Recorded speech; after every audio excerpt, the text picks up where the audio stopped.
I tracked my calories every single day for a year. Breakfast, lunch, dinner, any snacks that I wanted. I even tracked alcohol. If I went out for a meal, I would try my best to guess the calories, but most of the time I'd go to restaurants where the calories were shown online. I no longer track calories, not at all.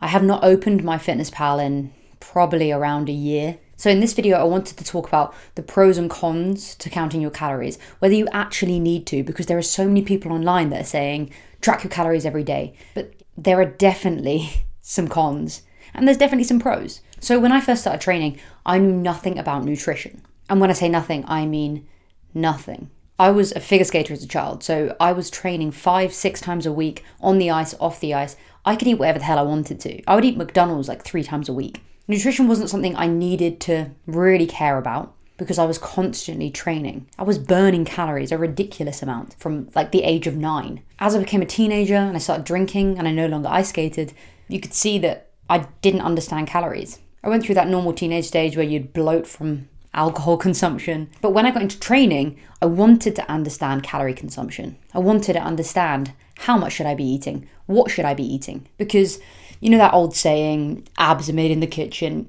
It's true. You can train as hard as you want, but if your eating isn't right, you're not going to get to where you want to. So I started tracking religiously. I'm talking weighing out milk, weighing out ketchup. I would weigh it all out and I'd put it into MyFitnessPal. There were some huge benefits of this. For one, I was able to reach my calorie goals. For two, I started to understand calories a bit more. I no longer saw them as numbers and more so the macronutrients. So I could see my carb consumption, my protein consumption. And what was quite shocking to me is my protein consumption was so low. So I wouldn't understand why I was training so consistently and I thought I was training well, but I just couldn't increase my strength. So I could go into MyFitnessPal, look at my macros and see that I was lacking in protein. So for me, that was really, really useful. I also started to understand how many calories were in things. So I learned that peanut butter has so much calories. Things like that, where you don't necessarily look at it and think it's high calorie, but then you learn that it is. It got to a point where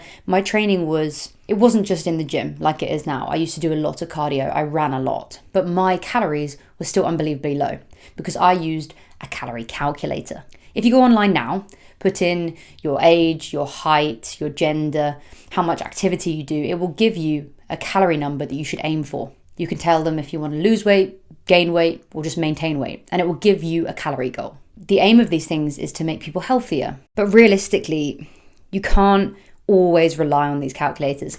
The number it gave me was 1,300. 1,300 calories, and I was 19, 20 years old and doing a lot of cardio. I was exhausted. I was relying on caffeine. So every single day I'd make sure I hit that goal. I didn't go over it, but I was exhausted.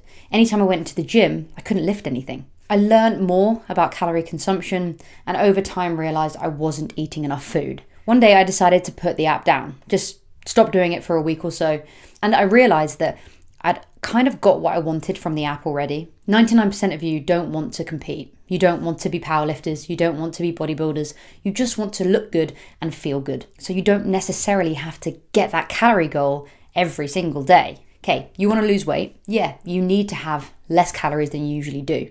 But that could be something simple as making your portion sizes smaller. It doesn't mean you need to track every single calorie, every single one that you consume. What I found as soon as I put these apps down is one, I already knew just by looking at something how many calories it was. I didn't know the exact number, but I could make a good estimate. I already knew that I needed to eat more protein, so I made sure I had a protein source in each meal. And I was more relaxed about things. So my life just got better. I started to drink in moderation. So instead of saving all my calories and going out once a week and just getting really drunk, I might have a glass of wine here and there. It's made eating less weird, less mathematical. It's made it more fun. I can go out for meals. I can eat what I want when I want, but just understand it a bit more.